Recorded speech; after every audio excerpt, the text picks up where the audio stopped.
Welcome to Life Jenerally, hosted by me, Jen Lofstrom. And me, Jen Tran. We are JenSquared, and this podcast is about life as a Jen! Yay!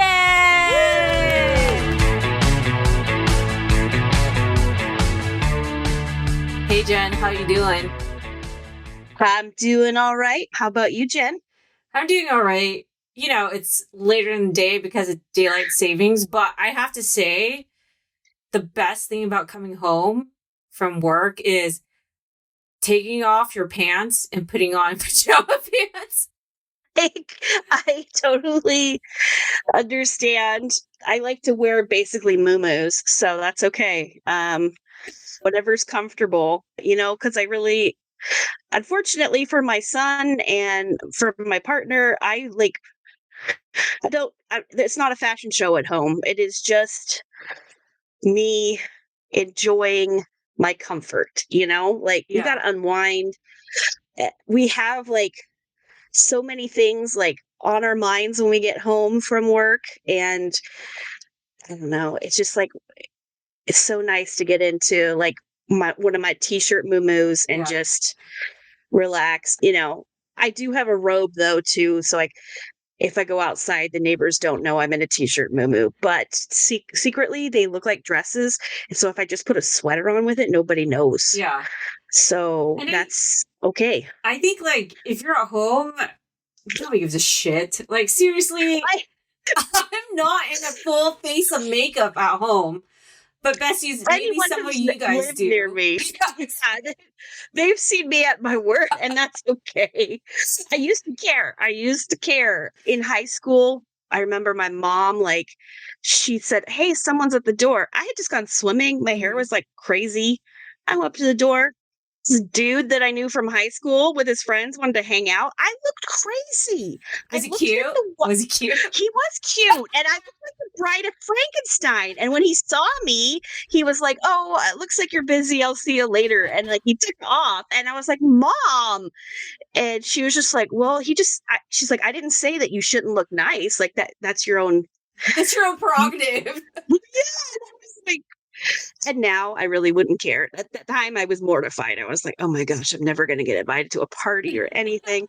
I totally did. We're fine. But yeah, now I don't care. Now I just want to be comfortable. And if you come to the door and I'm in my t-shirt moo, hello, you're welcome in the house. I'm dressed. I'm fully clothed.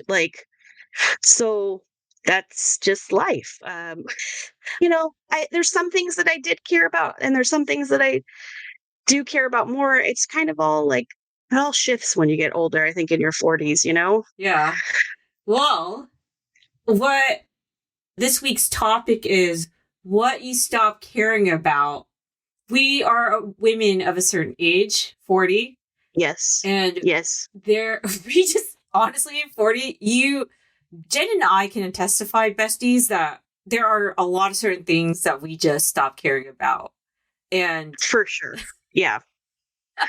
I used to make meals that were totally that looked great, that were, balanced.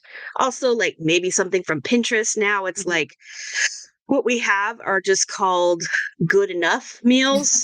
It's a hamburger patty and some vegetables, and that's good enough because I'm not going to make a feast. It's just, who's cleaning the dishes? Most of the time, me. I don't want to clean the dishes. Yeah. Who's doing the shopping? Most of the time, me. Again, I just don't care anymore. I don't care.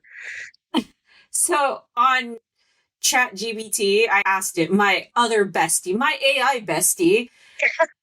I mean, I believe your AI bestie is legit because you're a person who knows how to handle all the prompts and everything. So that if we could get a real true robot out of AI, we hope it's Jen's, because it'll have a good sense of humor, be very smart.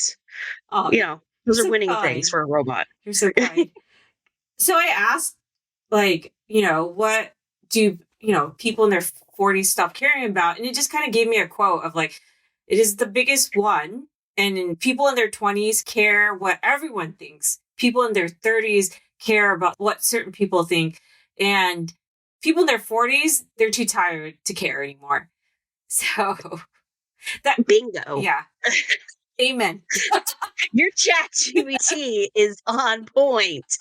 Yeah, I mean, I think that a lot of it has to come down to energy and not, like literally like just between all the things that we're balancing. And then like, if you add in, for me, perimenopause, which like sucks the life out of you. Mhm. Yeah, you have to learn how to pare down the things you care about, Yeah. or else you just totally overwhelm yourself and then you're exhausted to not do the things that you care about, right? Mhm. That's like a big learning for me. Like I pushed myself to do everything for everybody to make sure that everyone's happy and everyone's got all the things they need. And then like my health took a dive. So Yeah.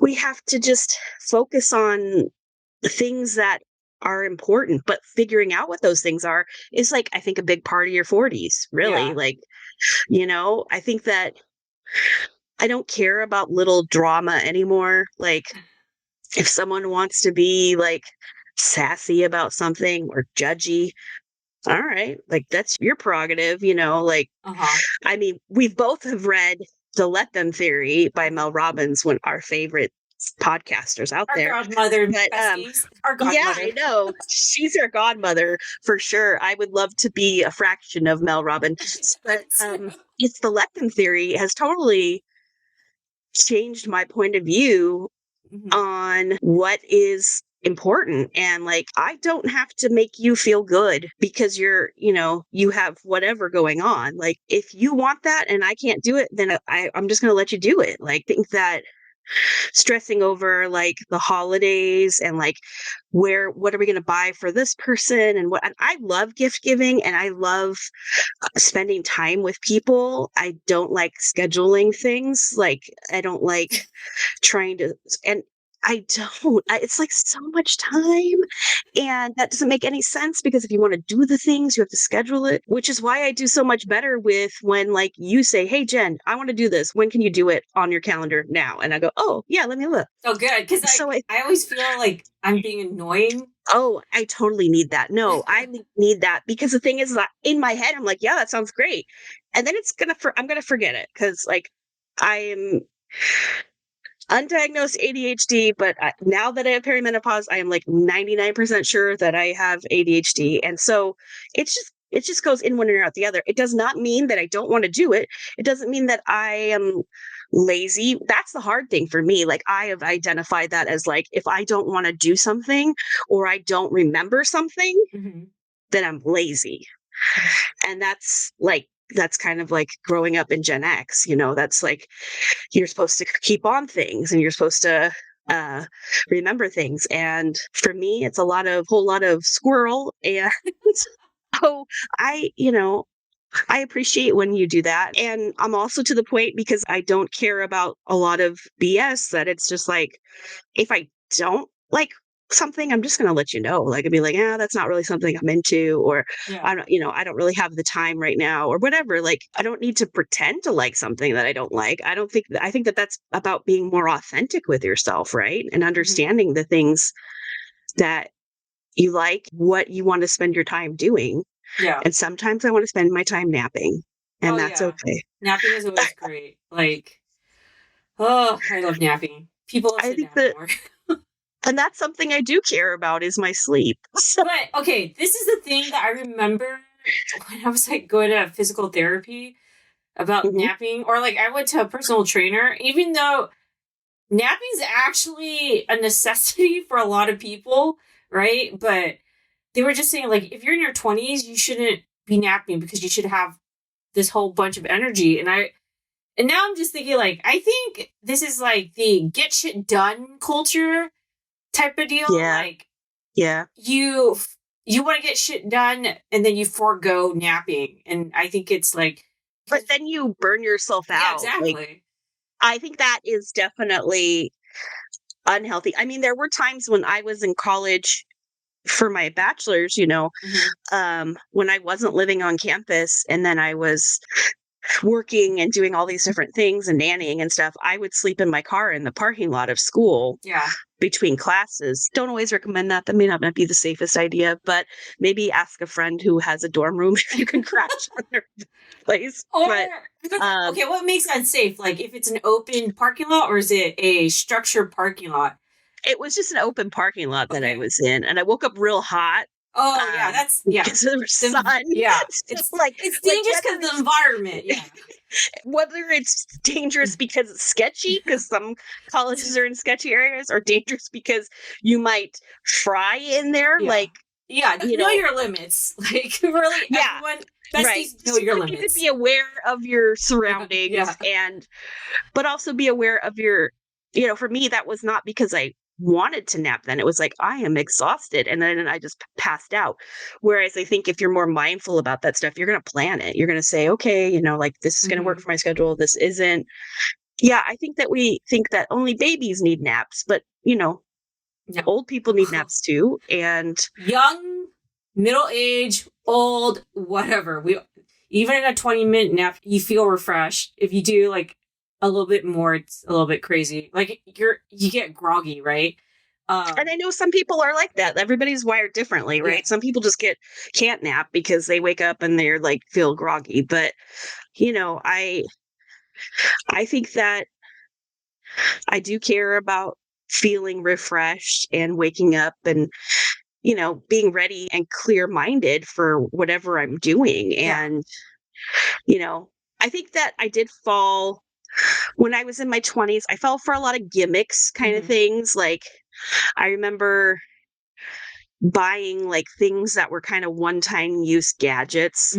And so like, I'd be like, oh, wow, look at this quesadilla maker. Like, you don't need a quesadilla maker, but I'm sorry to all the family and friends that I gave quesadilla makers to one Christmas. Because I got a really good deal at Kohl's Black Friday. Everybody says that if you have a clean space, you have a clean mind. I don't know if I can believe that because I can't really keep anything clean long enough to do I'm half and half about that. I am definitely. I feel accomplished. Yes. When I clear a space and I'm like, oh, look at that. That's so good. But at this age now, there's a part of me that's like, it's just gonna get dirty again. Like, it's just, stuff will arrive on the counter space in 20 minutes after you clean. I know. I have like really cute dinnerware plates that I love, and I want like, oh man, these are so cute. And then, thank you. But I use paper plates now all the time because I don't want to deal with. Oh my god. I know that is sad, right? But right now at this point in my life, with no energy and with like all the stress, the world's on fire, health stuff, I'm just like, you know what? It's kind of my fuck it mode. And I'm sorry, but it is. It's just like, I can't care about my cute plates right now. Like, there be one day where I will. But at this point, when I'm driving around, picking up kids from school, going to events, no. Yeah. So in your 20s and 30s, what were the things that you did care about? Since like, it seems like a lot of things right now has condensed down. Like, I could tell you in my 20s and 30s, I think it's probably a testament of being a single lady was wanting to get to in relationships. So like men were like the thing. It's not like, okay, I would choose men over my girlfriends or anything. It's just like the sense of like, I want to hook up. Or did you make your appearance was very important to you because you were trying to connect with that special fellow out there? I am not a stunning woman or anything. I don't make people look twice. I'm just an average looking lady. And I think it's like, yes, I did take care of my appearance, but I mean, when she wears like the highlighter on her skin, like glistens like the sun. Oh, thank you. You're so good. So like, see, I didn't wear a lot of makeup in my 20s and 30s, but recently, probably like in my mid 30s and now, I have started to wear makeup just because this is kind of a reverse of caring. Like, I shouldn't care about my look, but it's like the vanity of like fine lines and stuff like that. It's not like I'm not accepting aging. It's just, I started wearing more makeup during the pandemic because it was like my face was my palette. Like I needed an outlet, and people saw me on camera for Zooms. And so that was all I could do. So I was watching a bunch of like influencers, tutorials, the funky ones. Yeah, I did all the tutorials and stuff, but I also have crazy hooded eyes. So like most of the stuff that I see, I can't do. But oh, girl, you can do it. Let me do your makeup someday. I want to do your makeup. Okay, you have to do it. You have to do it. Yeah, but I wasn't a big makeup person in college either. Yeah. But it also, for me, it's like, I think because of where I'm at in my career, I wear makeup to show that I'm like professional. That's the thing. Right. I think now the reason why I wear makeup and care a little bit more is because, besties, if you haven't figured it out, me and Jen have day jobs. Yeah. So this does not pay our bills. Yeah. No. This does not pay our bills. So we are working women. Yes. And so, studies have shown that women, in order to advance or, to not be so judgy, because everybody's so judgy in corporate world, that you do wear makeup, and it's just like, we have to play the part. It's unfortunate. There are some women who are able to not need to wear makeup. Praise to you, besties, that you can do it. Like, you can rock it. Good for you. Yeah. I don't want to wear it all the time, but it's so funny because one time my son said, "Why are you wearing all that makeup? You used to not wear it all the time." And I said, "Well, at my job, it's kind of like what women do." And he was like, "Well, guys don't wear it, so what's the difference?" And I think that's a little changing now since like the rise of K-pop. I think for other, I think it's going to change. There's going to be a shift, I think. But right now, I said, you're right, but this is what it is. And the other thing that comes with that is like also like weight. And I'm a plus size gal, and weight.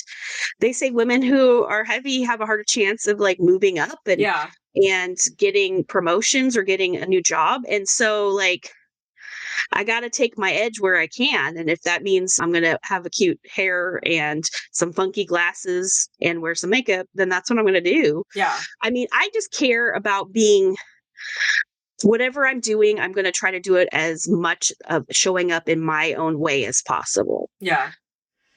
I think that I definitely have kind of a uniform formula where I find something that works and I wear it in different versions. Mm-hmm. I buy a bunch of the same dresses and different patterns and stuff and wear them with different sweaters. That's just for convenience because I'm tired. Yeah. And it's still important for me to feel good in my body and look at myself in the mirror. I started doing it about a few years ago. I have mirrored closet doors, and I just started doing little dances in my closet doors after I got ready. And my family, they like it now. So they think it's funny. They'll come in and see me do my little ditty, but it's just basically like me being like, yeah, I look good. I'm hyping myself up. Yeah. Because truthfully, I'm tired and I want to go back to bed. And I just want to snuggle with my dogs, and I don't want to be up, running around and taking on the world all the time. I really don't. And so I think that for me, like having those practices where I remind myself like, hey, you're doing good. This is what you need. Like, that's important for me. But like, I do care about writing in my journal. I write in a journal. But you know what I don't care about? My journal is not like a dated calendar journal. So if I don't write in it for a day or two or a week or a month, that's fine. Yeah. I'm not going to have a calendar journal because then I just beat myself up. I look at it and go, oh gosh, I missed 3 days. Like, what's the point? Well, the point of it is I'm trying to be mindful. The point is not that I do 3 days in my calendar. So I think some of it is what I call factory settings, like we've been wired a certain way, like a really bad VCR that just flashes 12 all the time. I think that we have these notions, whether it's from our family or from television or whatever, that we need to do all of these things. And I think when you get to your 40s, you just don't care anymore. You just like, who says I need to do that? Okay. So this is an odd question, and and this is like a question to like for women or people who identify female, being afraid to being attacked, like being raped or something like that, or like predators. Like a bit, yeah, right. You know how like if you're in a dark, particularly if you're a woman or female identifying, and you're walking in dark alley, like I remember all the stories like people would put keys on their knuckles, just to protect yourself. But when you turn 40, has that changed, or do you still guard up the same? It's kind of a different vibe though. Like, and unfortunately, I've been in bad situations in college and stuff. So like, I do have that like awareness of when things can go wrong, but so I tend to probably be a little more aware of it, but I don't know. I'm really brazen about it now. And I remember a million years ago, like when Oprah had some specialist on there about being attacked and stuff like that, like how to prevent it. And you're supposed to look at the person, make eye contact, and you're supposed to talk to them, right? And so now if I see someone who's sketched or like worries me out of the blue, like I just start talking to them right away. Like I'm just like, hey, how's it going? Like, oh, where are you going off to? Like, and then most of the time they're wearing headphones and they're ignoring you, or they, or they're like out of there. I've had multiple times where that kind of stuff has happened, where I had someone try to pickpocket me in New York when I was on my honeymoon for my first marriage. And my then newlywed husband, my son's dad, big dude, totally oblivious. And I saw this guy and he was like lingering around and stuff. And I just turned around and said, hey, what's going on? Do you have any recommendations for a cheesecake place? And the guy was like, what? And he ran. And my ex that is was like, actually such a kind way to do it without embarrassing them, Oh, my ex was shocked. He was like, why were you harassing that guy? Cheesecake? And I was like, he was just gonna try to steal my camera. Like so I think I'm still that way though. And I also, if I see a situation ahead of time, like when I was younger, I'd be like, oh, it doesn't matter. I could park here. It's just a little dark. I'm wearing heels, but no big deal. Like now it's like, no, I'm not parking there. I'm going to pay for the close parking. I'm not going to park 3 blocks away in my heels and, walk through some neighborhood where I don't know anybody. I'm just not going to do it anymore. I'm not. No. So, okay, I'm a little bit of the opposite. I will still park in the sketchy because I don't want to pay 25, 50 bucks. But it's like, there's a limit, if I'm hiking into a mile to where I need to get, I will reevaluate what I should just pay up, right? But if it's like dark alley, stuff like that, I think I'm okay. Okay, I'm a little bit cheap, but within reason. I have to say within reason, but I do like prepare my hands, all that stuff, just in case like something pops up. And as I've aged, I'm not entirely sure if I have let go of that feeling. And I don't know, even when I become 60, I will let go of that feeling. Because like, how like they mentioned about women in their 40s it's the beginning of like disappearing. Nobody's going to see you, which I don't entirely sure that's true. Because there's like so many celebrities who are over 40 that are achieving so much. And like, I think that might be a older thing now. Like, I don't think that that's the same in our society currently. Yeah. But I do think business wise, like a lot of times in jobs and stuff, it does become harder for women in their 40s to progress. But, like age I think discrimination. That's one thing. Age discrimination, I think, is totally, it's there, but it's different. Yeah. I think I'm still going to armor up. I think I'm just more wise to it, and I'm not going to assume that something's not going to happen anymore. I think if anything, I'm more vigilant than I was when I was younger. When I was younger, I'd be like, big deal, like this is going to be fine. And now I'm like, no, I'm not going to risk it. Yeah. You want mental peace going in. Yeah. I would rather that anyways. And I don't want to be worried about it. And, I mean, the number of times I got a ticket or my car towed or something because I parked somewhere that I thought was okay and it wasn't okay because there was like 6 parking signs.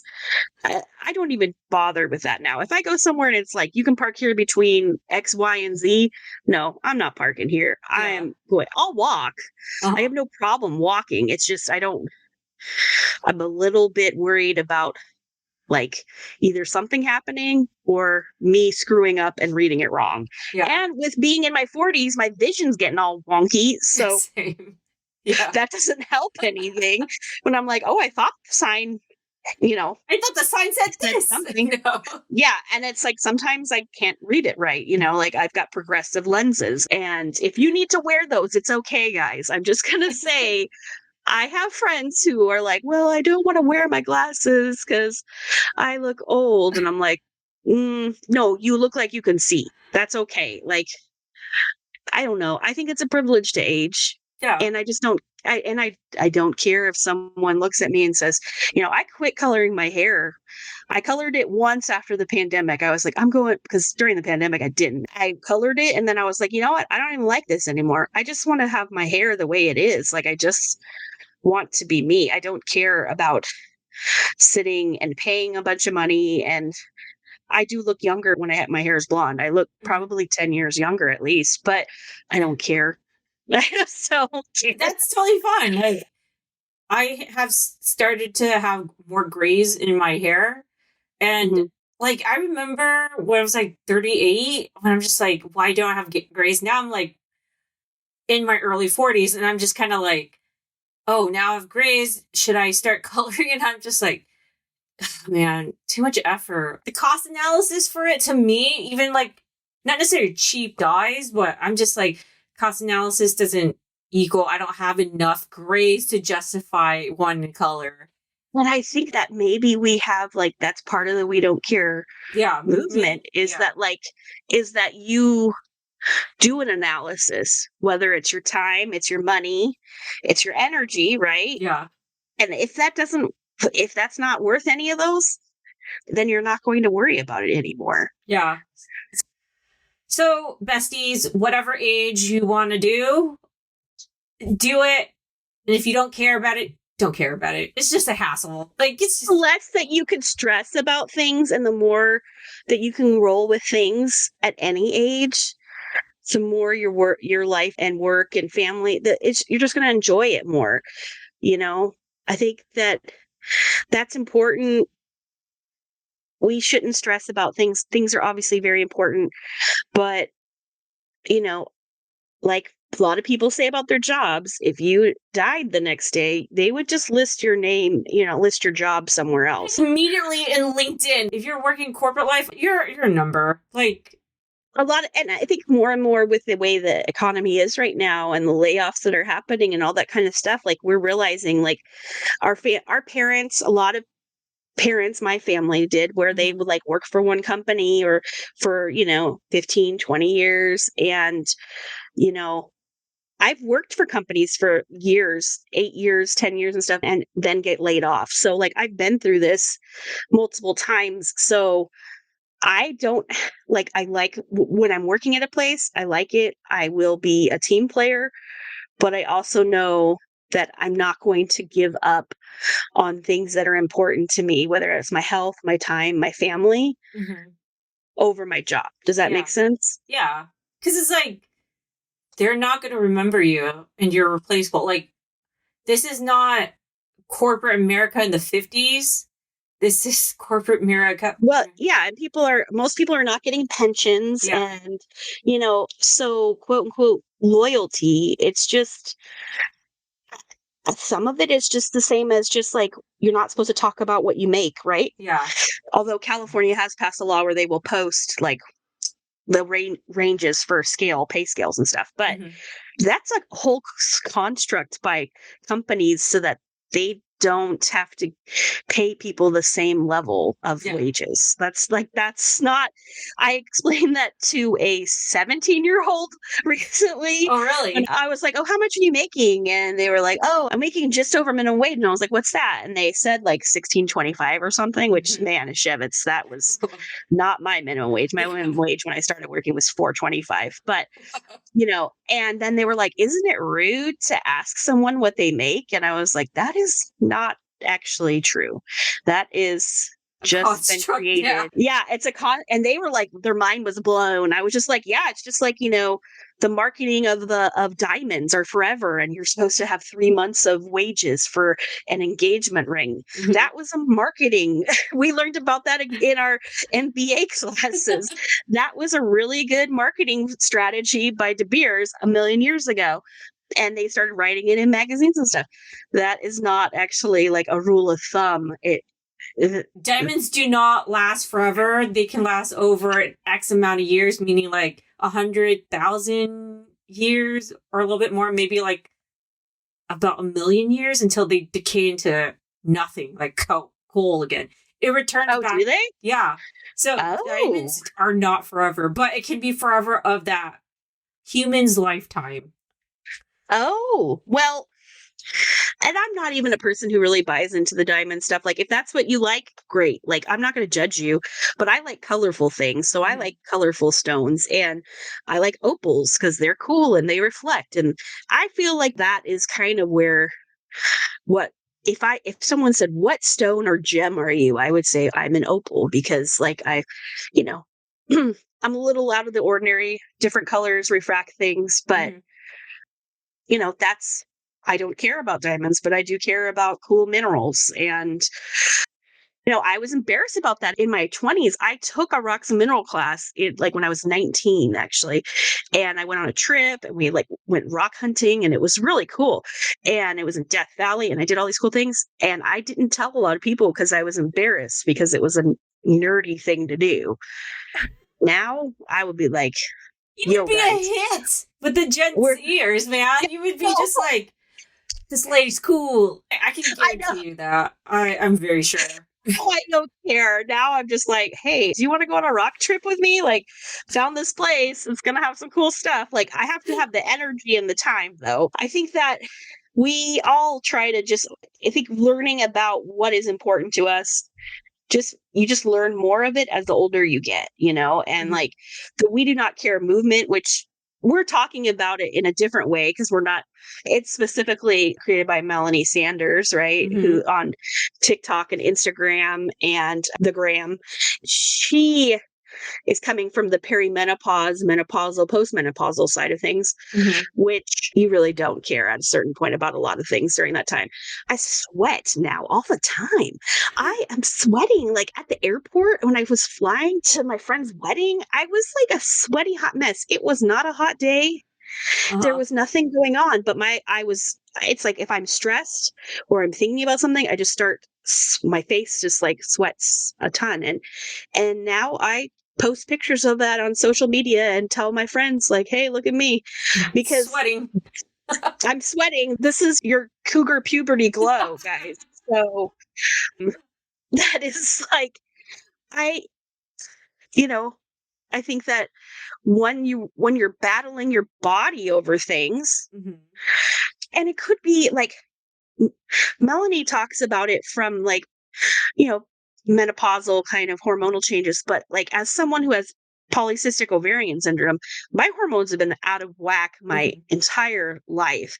And so that causes joint pain, it causes, tiredness, it causes weight gain, like all these things. And people who have diabetes, they have all of these kind of symptoms. People with disabilities that you can't see, disabilities that you can see, like those are all things that affect your energy. And so trying to do your hair a certain way. Guess what, guys? Gen Z, I heard that we're not supposed to side part. I don't care.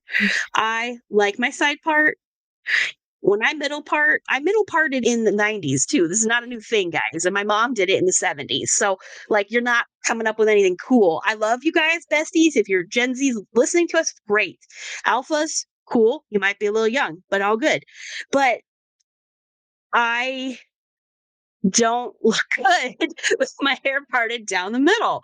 And so I'm not going to do it. Like, that's just not me. And I think that it's just, as a society, I hope that like the Gen Zs and the alphas, they are like embracing things that they like, and they're worried less about whatever everybody else is thinking. Yeah. I just, I think the older you get, the easier it is to like let go of those things. For sure. It is 100% like, I remember feeling when I was young, not feeling young, but when I was young, like the world Someone who's in their 60s right now are like, girl, you are in your early 40s. What do you know? What is young? That is like that. Yeah, when you were younger than when you I was are a teenager or something like Yeah. that. I remember like wanting people to like me, like that type of deal. But at the same time, there was a piece of me that did not give a fuck or shit about being liked, right? So there was like a duality, like the person who has this persona of like, I don't care, but deep down inside is like, oh, I really do care. I really hope they do like me.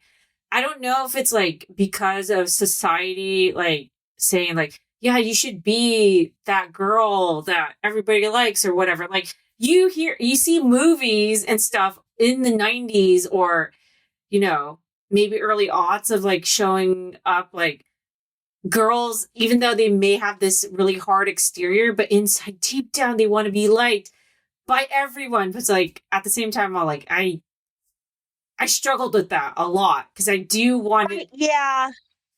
I mean, that's kind of where we were raised, right? Yeah. Like, you should want to be liked by everybody. But I think that was a weird thing with me too, though. My mom would say, oh, you should wear this because this is like what guys are going to like. And I was like, if guys don't like me now, then I'm not going to like good change for them. Exactly. Yeah. And so like, so I did have that duality too, where there was times where I was like, no. And then other times I'd be like, maybe I should curl my hair. Like maybe that'll get me noticed. But, like, I think that we want to be, feel attractive. We want to make connections with people, especially I think people who are female or identify as female, that it's kind of part of like society. You see it on TV, you see it on, I mean, the culture right now for Gen Z and mostly Alpha, like all of them going to go do their face stuff and all of the regimens and stuff. Oh my God. I don't understand, particularly Alpha. You shouldn't be doing that. You're destroying your skin. Read about it. The dermatologist will tell you. I do not understand why Gen Zers are already starting Botox. You know what I mean? Like, I don't want to judge anybody. I just know from my experience, the things that you start doing earlier, they can impact you in different ways later, Like, I think you shouldn't be putting all of these things on your skin. Now, hey, look, I'm from the generation that used Noxzema, and I'm not saying that like, but you know what worked the best for me most of the time when I got a pimple? I tried one of those pimple patches. Everybody's like, oh, these pimple patches are amazing. And if they work for you, cool. I tried one. It was uncomfortable. My skin did not feel good underneath it. I just put toothpaste back on my pimple that I got because cougar puberty is real and you get pimples again. And I just put some toothpaste on it and it was gone the next day. So I don't know. I'm also about keeping it simple. And I think that a lot of time right now we've fallen into the capitalism, into the marketing game of everything. It's like, ooh, I need to have this oil for my face and I need to do this, and like, do you really? Yeah, it's like, do you really, like, what are you going to be almost to a point where you're going to do Botox, which is probably going to lead you to wanting to do a facelift? No judgment here. If you have the money and necessary means for that, and it's very important to you, go ahead and do it. If that makes you feel good, that's cool. But I just know it's kind of like the things can build and they can get bigger and bigger. And when do you stop? Where does the buck stop? When do you decide like, okay, this is where I'm stopping at, this is my stopping point. This is where I'm comfortable. I think that not everybody can reach that point, especially when you're younger. It's a lot harder to recognize the stopping point when you're younger. Yeah. Gosh, but in anything, like, right, I got caught up in some Temu thing recently where I had to like, oh my gosh, I sound so old right now. I know I do. But it was like if you buy this thing and you spend, $8, then you'll get this free gift. And the free gift was like a 3D printer. My son really wants a 3D printer. And I was like, I'm going to keep buying it. Well, what they had to do was buy these micro little Yeah. purchases. And then it kept saying, if you spend $3 more. So then I had done 18 purchases and they were like between $5 and $20 each purchase. So I was just dropped like almost $200. I had to go back and cancel it all. But I got sucked into it because I was like, oh yeah, that's what I want. I want that. I want that. I'm my eyes on the prize and I'm Yeah, gonna the save money. gamification of Temu is like Oh. deadly. It is. They know. Yeah, they are so good at that. I got suckered into it, and luckily I pulled myself out. But I think that gamification of a lot of things is where we kind of lose our humanity a bit, right? Like we just we're not totally in tune with what we need. Yeah. We're just like trying to win the game or get the deal or whatever. Yeah. So I know it sounds crazy, but I really had to stop myself because I got sucked into the game. But I think that focusing on things that we have to remind ourselves that these things, in that case, if you're getting suckered into something, like you have to sit back and say, is this really what I really want? Do I really want to spend all this money? Do I really want these things like for the holidays? And yeah. I'm trying to see how to pare back things and not just buy things to buy things. But it's tough because this is the way our society runs on. So, okay. So what are the things you care about then? Since we discussed a whole array of things we don't care about. That's like a total smear of everything. Everybody's going to be like, they are weird. We are weird besties. That's okay. And if you're weird, welcome. Go to the club. Things I do care about, like I care about opportunities for fun, whether that's with friends or family, making connections with people, finding joy just in regular things. I love karaoke. I love doing, getting outdoors, different things like that. Those things are important to me. Those are things I care about. I care about making time to connect with people that I care about. I care about donating my time to causes. Yes. Same. I care about filling my cup, whether that's with a long car ride or with music. I was totally into music and I have been a big audiophile for a long time. I just love music. And, right now I just got turned on to AFI's new album, which is Silver Bleeds and the Black Sun. And it is very new wave. It is very grovelly. It is very 80s in all the good ways. That makes me happy. And that's what I care about. I told all my coworkers. One of my coworkers just told me, hey, I started listening to it. I really like it. It's in rotation. That's what I care about. I care about music and I care about people. That's what I care about. Like, what are things that you care about? Oh, obviously my friends and family, I do care about. Oh, yes. Like the core people in my life. But like outside of things, I weirdly care. I don't know if this is a millennial thing, but like trying to be more mindful. I struggle by being mindful about this, but like not trying to be wasteful in a sense. Like, that is definitely a millennial thing. Yeah. I think that's great though. I think that's like alpha, I think is kind of going that way too, right? Like worried about the world and different things like that. I commend you for that. It's hard to do, but it's something that it should be important to us. And I think it's like, I do care about, and I think my dog cares about this a lot too, trash around the neighborhood. So my dog, when we go on walks, my dog's name is Lily. She will pick up trash and then I will have to take it. And then, I have to I do carry the trash home with me to throw it away. Not to like, throw the trash down and throw the trash down, You are a do-gooder, my friend. She is really good with recycling. Like basically water bottles, cans. Oh man. This dog. She finds them all? Yeah, she finds them all. She'll carry it. We'll carry it for the remainder of the walk. And Yeah. Do you bring a bag? I'd start bringing like a grocery store bag with me. No. No. I don't want. There are certain things that You're a minimalist. I know. Like, I don't. There's a piece of me that's like the neighborhood should, pick up after themselves, but at the same time, it's like, oh, on my walk, We all have to pitch in too, though, Yeah. right? So my dog is absolutely pitching in already, and I just follow suit on that because she wants to be very Really mindful about it. Yeah. Lily cares about it. That's what we could have a spin-off of the movement. It's what Lily cares about, right? Yeah. So, Lily. I think that sometimes, like, trying to be the person that your dog thinks you are is a good thing, right? Like, I think my dogs think I'm a lot more amazing than, I really am. I love them.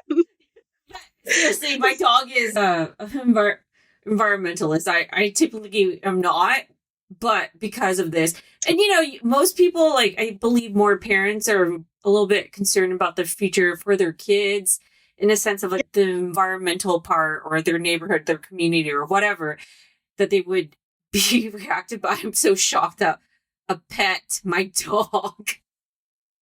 I mean, if a dog can care about your neighborhood, then everybody should care about their neighborhood. My dog has influenced me to be a part of the community. First, before you were like, I don't care. I'm just gonna drive by. And now you're like, oh, I better pick that up. Yeah, exactly. That's great. She taught you something. They say you can't teach an old dog new tricks. That's just you, all right? Me, I'm the old dog. Well, I was going to spin off of that, but that sounds real bad. So, yeah. I was going to say, but she's a young dog teaching her older owner new tricks. So. Okay. So, Jen, this week's burnout meter, where are you? I'm surviving still. Like, I think that I've had some time to rest, but we're experiencing the time change right now, and that always jacks me up. So I think that I'm just surviving. I'm not drowning. I'm just surviving. Where are you on the meter? I'm same surviving. Although I do love the fall daylight savings time because you gain that hour and your body's used to it. This week has been a little bit hard, but yeah, I'm in survival mode, but whatever, it is what it is. The older you get, all those things just become harder to change. Is hard. Yeah. Change. But you have to change to grow, and that's what we got to do. I think that we'll get beyond survivor mode one of these days, but people in our generations might be in the same phase as us too. But I think health wise, I'm like doing all right. I'm like, on a scale from 1 to 10, like I'm probably a 7 right now. I'm drinking my water. I'm doing like taking all my medication, going on walks. So I feel like I'm in a good, healthy groove there. I feel better about that than my burnout meter. How about you? For my scale, so last week this is the second time I did a mammogram. So women of a certain age, go get checked. Please get checked. Men of a certain age, obviously some men will have to check. So please be mindful of that. No shame to any men that have to do it. It's important. It's cancer is cancer, so it doesn't know any genders. Yeah, so exactly. you should the unifier, the equalizer. The equalizer is cancer. I don't know. That's not a good marketing pitch, but so you want that. So you went and got your mammogram last week? Yeah, because it's important to do. So I think my female scale, I would say I'm like a 7-8, right? Wow. Yeah, I would say you're like a good 8 because you went and got your mammogram. So that's like a good bump right there to your health. I think that is important. It's not always comfortable, but it is important. So it's like, that's the truth of the matter. But it's not that scary. It's not uncomfortable. I think some people are really like, oh, it's going to be scary. Like, I've had a colonoscopy. That was a lot scarier than a mammogram, guys. You got to do a lot of prepping for that. Like, it is a lot of work. But if you need to do it, you need to do it because that's how you find out the answers you need. So, you know, maybe that's a Gen X in me, but I'm like, you got to do what you got to do. Yeah. But good for you. I'm so glad you did that. All right. Okay. Thank you, besties, for hearing us out for this week. You can find us at our email address at Life Jenerally, spelled with a J, at gmail.com. Lifejenerally at gmail.com. And Instagram is life.generally with a J. And that is our handle. So please follow us, like us, and contact us if you have questions, suggestions, or you want to talk to us. We're excited to hear from you, besties. All right, besties. Well, Jen and I hope you have a great week, and we will see you next time. Do you have any last words, Jen? I would say, take care of yourself and don't care about the BS. Yeah, that's good advice. Thanks for listening. Peace and love. JenSquared out. Woo!